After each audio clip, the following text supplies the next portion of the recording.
Good morning student. प्रिय छात्रों, आज हम लोग क्लास 5th की एबीएस का 15 चैप्टर जिसका नाम है उसी से ठंडा उसी से गर्म चैप्टर की एक्सरसाइज करने जा रहे हैं। पिछले दिन हम लोगों ने जाना था कि किस प्रकार से हम चीजों को ठंडा करते हैं और किस प्रकार से मुंह से फूंक मारकर चीजों को गर्म भी करते हैं।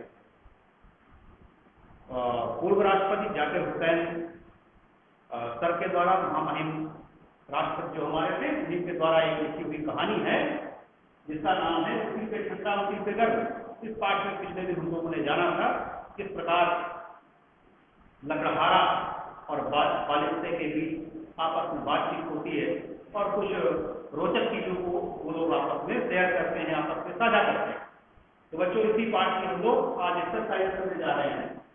सब बच्चे तैयार हो जाए एक्सरसाइज के लिए,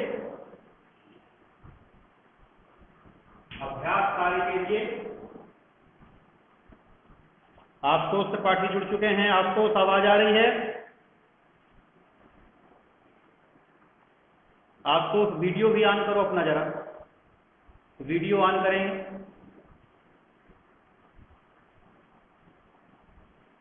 नहीं दिख रहे अभी?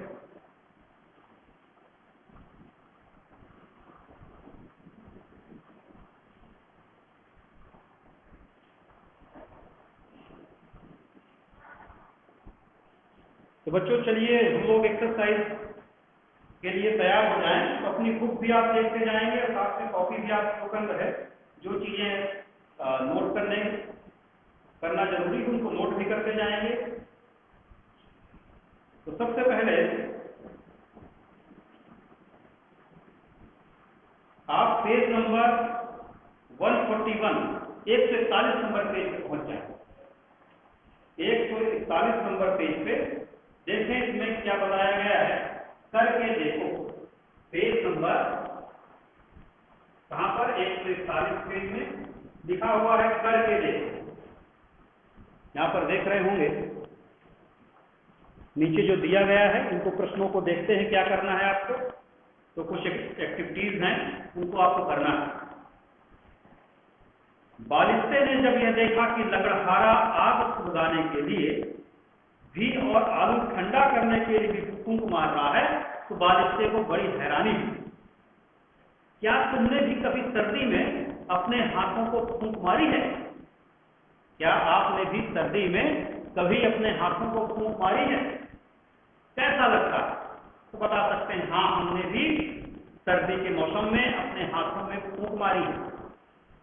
मुंह से निकलने वाली हवा बहुत बाहर की हवा की तुलना में गर्म रहती है, जो हमारे हाथों को ठंड से राहत पहुंचाती है।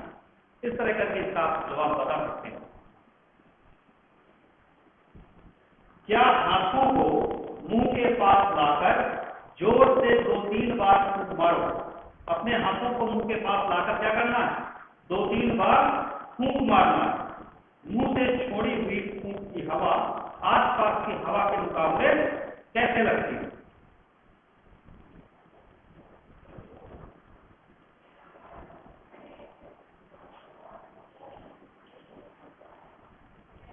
तो बच्चों, मुंह से जो छोड़ी गई हवा है तो वो बाहरी हवा से तो गर्म रहती है, बाहरी हवा की तुलना में गर्म रहती है। लेकिन आप कमरे में चाहें कि फूंक मार दें और यहाँ की हवा गर्म हो जाए तो ऐसा संभव नहीं है, क्योंकि इतना गर्म नहीं रहती वो कि कमरे की हवा को भी पूरी गर्म कर दे। तो ये काम नहीं हो पाएगा। यहाँ हम मुंह से मारे और कमरे की हवा का तापमान अपनी ज्ञानेंद्रियों से, स्पर्श इंद्रियों से पता करने की कोशिश करें तो ऐसा नहीं हो पाएगा। हाँ, जब आप अपने मुंह के पास हाथ रखकर फूंक मारेंगे तो जरूर आप कुछ न कुछ गर्माहट का अनुभव करेंगे, क्योंकि कमरे में फूंक मारने से ये कमरे के अंदर जो चारों तरफ हवा भरी है उसमें मिल जाती है, मिश्रित हो जाती है, तो गर्माहट का हमको पता नहीं चलता है। लेकिन जब हाथ को हम बिल्कुल मुंह के नजदीक करके फूंक मारते हैं तो गर्माहट का अनुभव कर सकते हैं। यही बात आपको यहाँ पर बतानी है। इसके बाद आगे बढ़ते हैं। Page number 142 142। सोचो और बताओ। यहाँ पर क्या बताना है आपको? सोचना है फिर बताना है। तुम कोई और स्थिति सोच सकते हो जब फूंक मारने से गर्मी मिलती हो? जब फूंक मारने से गर्मी मिलती हो, कौन सी स्थिति के बारे में आप सोच सकते हैं? तो जब कभी आपको चोट लग जाती है तो आप लोग क्या करते हैं? मुंह में फूंक, आंख में मान लीजिए चोट लग गई या फिर कहीं पर चोट लगी, सूज आया, तो उस स्थान को हम लोग गर्माहट देते हैं, गर्माहट पहुंचाते हैं। तो आंख में भी चोट लगी है ना, किसी ने अंगुली कर दिया, तो गरम गरम तवा पे रखे हुए कपड़े से तो आंख सेकेंगे नहीं, क्योंकि आंख बहुत मुलायम है। मुंह से कपड़े में फूंक मारते हैं, इसके बाद आंख में आपकी माँ है या घर के बड़े लगाते हैं, तो आपको आराम।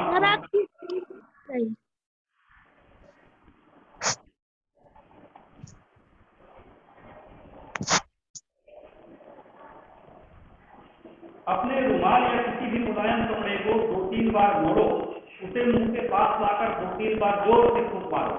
क्या रुमाल या कपड़ा कुछ गर्म हो गया है? करके देखो। तो यदि मुंह के पास रुमाल या कपड़े को फूंक मारेंगे तो जरूर कुछ न कुछ गर्म हो जाएगा, बाहरी वातावरण की तुलना में उसमें कुछ न कुछ गर्माहट आ जाएगा, क्योंकि हमारा शरीर भी बच्चों गर्म रहता है।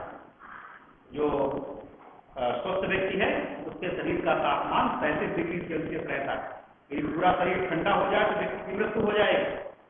तो शरीर ठंडा है तो शरीर के अंदर से जो हवा निकल रही है, शरीर गर्म है तो शरीर के अंदर से जो हवा निकल रही है वो भी गर्म रहती है। आगे देखते हैं, बालिस्ते ने देखा कि लकड़हारा गर्म गर्म आलू को फूंक मारकर ठंडा कर रहा है, मगर वह बिना फूंक मारे ही गर्म गर्म आलू को खा लेता तो क्या होता? तो लकड़हारा जंगल में जब उसे भूख लगी तो उसने कुछ लकड़ियां इकट्ठा की थी और लकड़ियां जलाकर उसने आलू पकाए, और खूब जोर की भूख लगी तो जल्दी जल्दी उसने आलू छीले और खाने से पहले फूंक मारकर उसे ठंडा किया। प्रश्न कह रहा है कि गरम गरम आलू क्या खा लेता तो क्या होता? तो बच्चों, उसकी जीभ जल जाती, उसका मुंह जल जाता, यही होता ना। आप भी कई बार गरम गरम खाना जब गलती से कभी खा लेते हैं तो आपका भी मुंह जल जाता है, आपकी भी जीभ जल जाती है। तो बालिस्ते का मुंह न जले, जीभ न जले, तो इससे बचने के लिए वह गर्म आलू को छीलकर पहले फूंक मारा, फिर उसे खाया। क्या कभी कुछ गर्म खाने या पीने से तुम्हारी जीभ जली है? तुम अपने गर्म खाने को कैसे ठंडा करते हो? तो आपको आवाज आ रही है? आपकी भी जीभ क्या कभी जल गई है गरम गरम खाना खाने से? बताइए। हैं? और आपकी मम्मी जब गरम गरम दूध देती हैं आपको पीने के लिए, तो आप उसे कैसे ठंडा करते हैं? कैसे ठंडा करोगे दूध को? जिसे फूंक मारकर ठंडा करते हैं, तो धीरे धीरे दूध पीते हैं। चलिए आगे बढ़ते हैं। अगर रोटी, चावल और दाल बहुत गर्म है तो तुम तीनों को किस प्रकार तरीके से ठंडा करोगे? रोटी को कैसे ठंडा करोगे? चावल को कैसे ठंडा करते हो? दाल बहुत गर्म है तो उसको कैसे ठंडा करते हो? तो रोटी कैसे, गरम गरम चूल्हे से रोटी निकली आपको, तो कैसे ठंडा किया जाए? तो लोग अलग अलग तरीके से ठंडा करते हैं, है ना। उसके बीच में जो हवा भरी हुई है, फूली फूली जो रोटी है, तो उसकी हवा को, गैस को निकाल देते हैं। या फिर रोटी को ठंडा करना है तो क्या करेंगे? छोटे छोटे टुकड़े उससे कर देते हैं। और चावल को ठंडा करना है, अंश साहू भी जुड़ गए हैं। चावल गरम गरम कुकर से निकला, आपकी थाली पे आ गया, उसे ठंडा करना है तो क्या तरीका अपनाते हैं हम लोग? चावल को फैला देते हैं जिससे उसकी भाप उड़ जाए और जल्दी से वो ठंडा हो जाए। दाल को क्या करते हैं? दाल को पीना है तो फूंक मारकर या फिर उसे बड़े बर्तन पे फैला देते हैं। कटोरी से लेकर दाल इसमें थाली पे डाल दी तो वो ठंडी हो गई। इस पाठ में इसी तरह की बातें बताई गई थी, इसी तरह की चर्चा बच्चों से की गई है।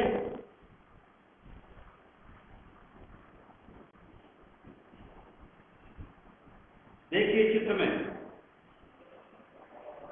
में नीचे देखिए, देख रहे होंगे, दो बच्चों के चित्र बने हुए हैं। देखिए बच्ची फूंक मारकर ठंडा कर रही है और यही लड़की फूंक मारकर गर्म कर रही है। ये लड़की अपनी हथेली को, एक ही चीज से दोनों काम हो रहे हैं फूंक मारने से ही। तो फूंक मारकर हम ठंडा भी कर सकते हैं और गर्म भी कर सकते हैं, है ना मजेदार बात। चलिए आगे बढ़ते हैं।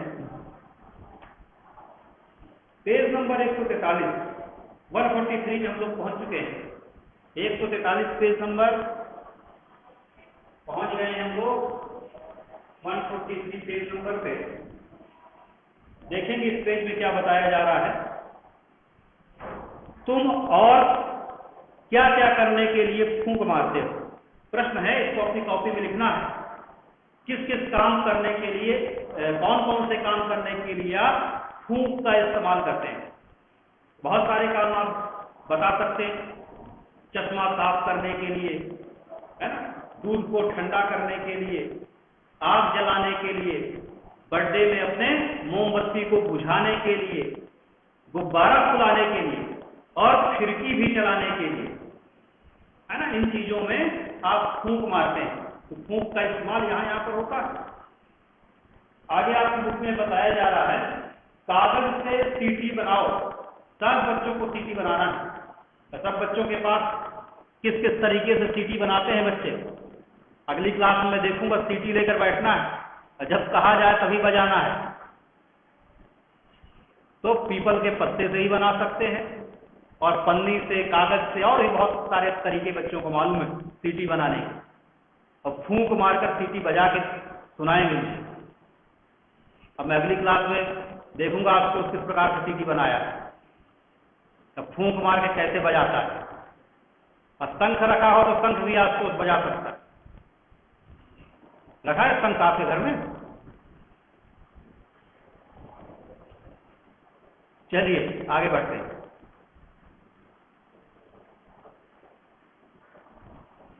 तो बहुत से तरीके से हम लोग सीटी बना सकते हैं। जिसमें आपकी बुक में बताया गया है बच्चों से सीटी बनवाना है।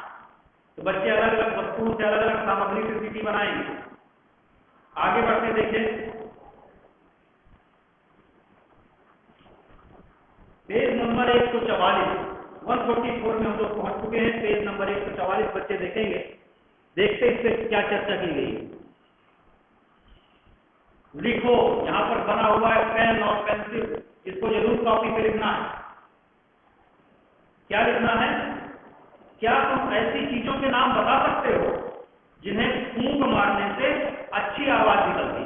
तो अंत बताएंगे ऐसी कौन सी चीज है जिसे फूंक मारने से अच्छी आवाज निकलती। अंत ऐसी किसी वस्तु का नाम बताना है जिसे फूंको तो बहुत अच्छी आवाज निकलती है ना।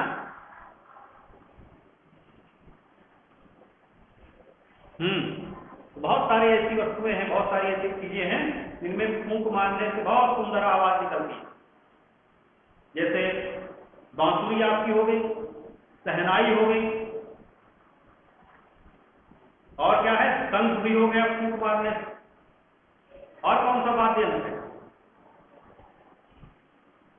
बीन तो भूला जा रहा है। कैसे सपेरा बीन की धुन पर सांप को नचाता है, उससे भी बढ़िया आवाज निकलती है। और नागिन डांस तो बीन की धुन पर ही अच्छा होता है ना। हाँ, कुछ लोग बारात में नागिन डांस करते हैं ना बीन की धुन पे, तो बीन को फूंकने से भी मीठी आवाज निकलती है, बढ़िया मनमोहक आवाज। चलिए आगे बढ़ते हैं, आगे देखते हैं क्या चर्चा की गई है। आगे बढ़ते हैं तो पेज नंबर 144 में बच्चों मैं पढ़ रहा हूं, करके देखो और चर्चा करो। ये काम करना है और आपस में बात करना है। क्या चर्चा करना है? अपने बड़ों से, मेरे से ही बातचीत कर सकते हैं और अपने घर में जो भी बड़े हैं उनसे चर्चा करेंगे। जो प्रश्न ऐसा हो कि लिखने लायक हो, जिसके जवाब आप देने में अचानक सक्षम न हो, तो उनको आप कॉपी में भी लिख सकते हैं अपने बड़ों से पूछकर। मैं भी चलो समझाए दे रहा हूं। करके देखो और चर्चा करो। क्या काम करना है? क्या तुमने कभी देखा है कोई चश्मा साफ करने के लिए अपने मुंह से हवा निकाल रहा? मुंह से निकली हवा से चश्मा साफ करने में कैसे मदद मिलती है? या यदि आपको चश्मा साफ करना हो, है, लिखते लिखते मेरे चश्मे में भी प्याज के छोटे छोटे कण, है, ये डस्ट इकट्ठा हो जाती है, मैं भी साफ करता हूं फूंक मार के। तो फूंक मारने से क्या होता है, धूल के प्याज के छोटे छोटे कण फूंक मारने से उड़ जाते हैं। तो आप भी इसी तरह चश्मा साफ किए हो। और क्या होता है चश्मा साफ करना, कई बार बच्चों चश्मे में इस प्रकार की गंदगी चिपक जाती है जो फूंक मारने से नहीं हटती है। जब हम फूंक मारते हैं तो चश्मे में भाप जैसे इकट्ठा हो जाती है, चश्मा कुछ धुंधला सा हो जाता है। ये भाप कहां से आ गई, है ना? जिस प्रकार कमरे की हवा में पानी घुला हुआ है, कमरे की हवा में क्या मिला हुआ है, पानी मिला हुआ है। तभी तो आप यदि एक गुड़ का छोटा सा टुकड़ा टेबल पे रख दें, क्या होगा, सुबह देखेंगे तो गीला हो जाएगा। यदि बिस्किट का खुला पैकेट रख दें, नमकीन खुली रख दें, तो वो क्या हो जाएगी, बिल्कुल मुलायम हो जाएगी। क्यों ऐसा होता है, क्योंकि हवा में पानी भी घुला हुआ है, भाप मिली हुई है, जलवाष्प है हवा में नमी है, इसीलिए तो बिस्किट गीला हो गया। तो फूंक मारने से क्या होगा, जो मुंह से हवा निकलती है उसमें भी पानी है, उसमें भी नमी है। तो गरम गरम जो मुंह से हवा निकली वो ठंडे लेंसों से टकराकर लेंस को गीला कर देती है, जिससे लेंसों को, कांच को साफ करना आसान हो जाता है। इसीलिए फूंक मारकर लोग चश्मे को साफ करते हैं। देखते हैं आपकी बुक में आगे कौन सा इस बात की चर्चा करनी है।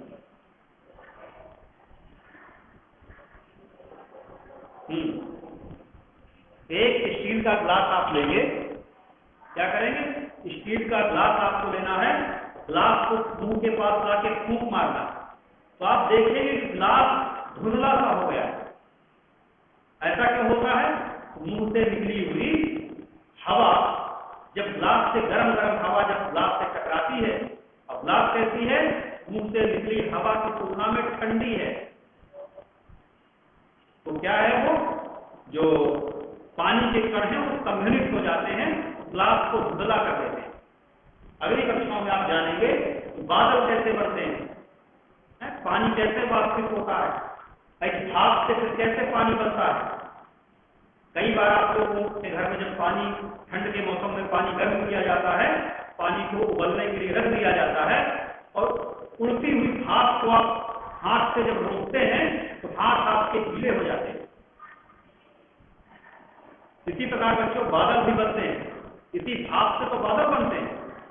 नदियों का, तालाबों का, समुद्रों का पानी सूर्य भगवान की गर्मी से गर्म हो जाता है और भाप बनकर हवा में उड़ जाता है, और फिर यही बादल के रूप में ठंडा होकर बादल के रूप, वर्षा के रूप में हर जगह बरसता है। तो बादल कैसे बनते हैं, बारिश कैसे होती है, इसको आप अगली कक्षा में जानेंगे।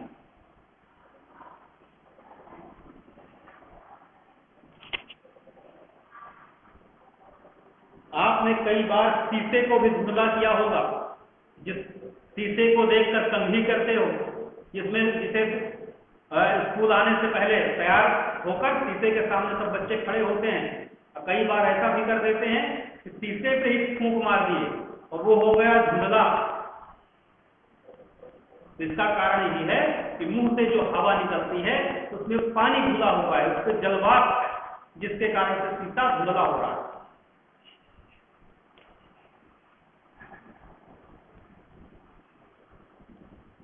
आगे क्या बताया गया है, अपने छाती पर हाथ रखो और सांस भरो, छाती अंदर गई कि बाहर आई। तो आपको क्या करना, अपनी छाती पे हाथ रखना है, जोर से सांस भरना है ना, सांस को अंदर खींचना, हवा को अंदर ले जाना। इस तरह जोर से हवा जब भरेंगे तो छाती क्या होती है, अंदर जाती है कि बाहर आती है। कृष्णा बताएगा, जोर से सांस भरने पर छाती हमारी बाहर की तरफ आएगी या अंदर की तरफ भर देगी।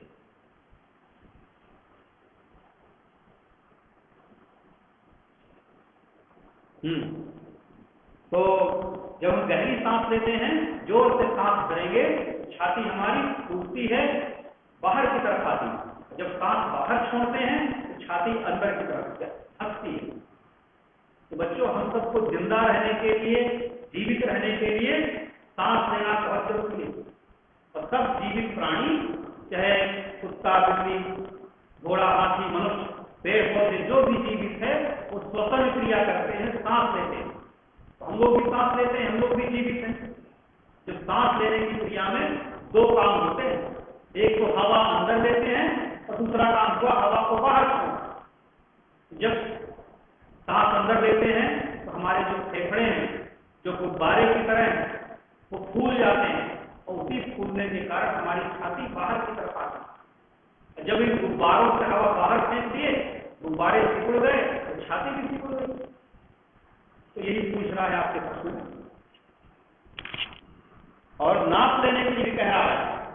तो सभी बच्चों के लगभग घर में टेप होगा, फीता होगा, है ना?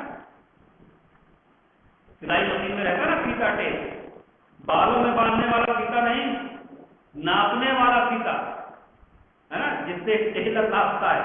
और कई घरों में तो मम्मी आप कपड़े सिलती रहती हैं, तो उसको नापने के लिए जो टेप रहता है, जो फीता रहता है, उसको लेकर आपको छाती को आपने नापना है कि आपका चेस्ट कितना है। तो एक बार सामान्य अवस्था में और एक बार हवा भरकर कितना सीना आप, कितनी छाती फुला सके।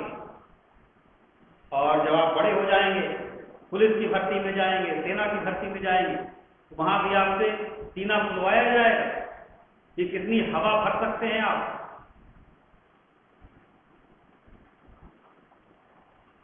बच्चों, हम लोग अगली कक्षाओं में आप विस्तार से जानेंगे। वैसे सामान्य तौर पर लगभग 500 ml हवा हमारे फेफड़ों में भर जाती है और खींच कर खूब सांस लें तो 6000 ml हवा हम लोग अपने फेफड़ों में भर सकते हैं। चलिए आगे बढ़ते हैं।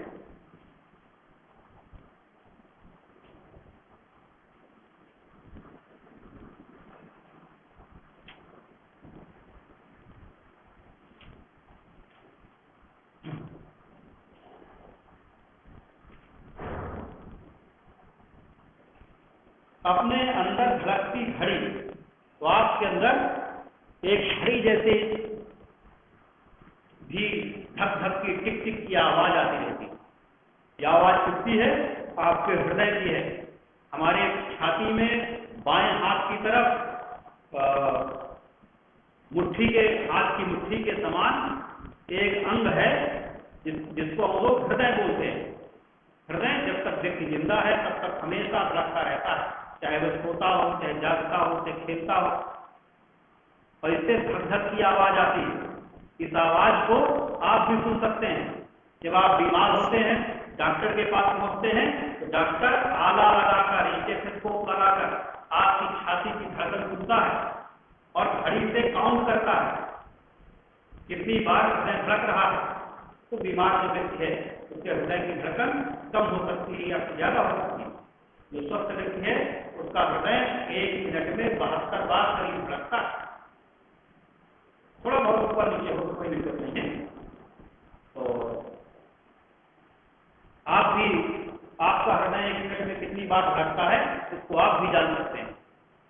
इसके लिए आले से भी सुन सकते हैं या फिर हाथ की जो नस है, अपने घर में जो भी बड़े सदस्य हैं उनसे किस प्रकार हाथ की नस से धड़कन जानेंगे तो सही तरीके से हाथ लगा नस पकड़ना, है ना, आप सीखेंगे कि धड़कन, क्योंकि नस जो है हमारे हृदय से जुड़ी है, जितनी बार हृदय धड़केगा उतनी बार आपकी नस भी स्पंदन करेगी, धड़केगी।